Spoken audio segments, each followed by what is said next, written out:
First question. Bar graph represents the number of students of different classes of school.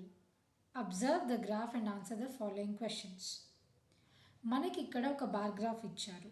Different classes నుంచి number of students. ఇది observe చేసి మీరు కింద ఉన్న questions answer చేయాలి. Question number A. How many students are in class 10th? 10th క్లాస్లో ఎంతమంది students ఉన్నారు? B. How many students are in class 7? 7th క్లాస్లో ఎంతమంది స్టూడెంట్స్ ఉన్నారు? C. How many students are in class 9? 9th క్లాస్లో ఎంతమంది students ఉన్నారో మీరు కనుక్కొని రాయాలి.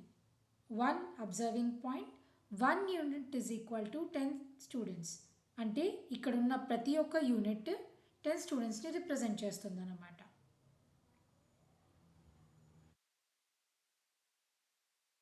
Second question.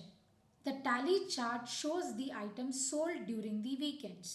Use the information from the tally chart to fill the blanks. కింద మనకిచ్చిన టాలీ చార్ట్ని యూజ్ చేసి క్వశ్చన్స్ ఆన్సర్ చేయాలి. The sale of dash is maximum. ఈ అన్నిటి ఫుడ్ ఐటమ్స్లో ఏ ఫుడ్ ఐటమ్ ఎక్కువ సోల్డ్ అయిందో రాయాలి. B. Dash fried rice was sold in all.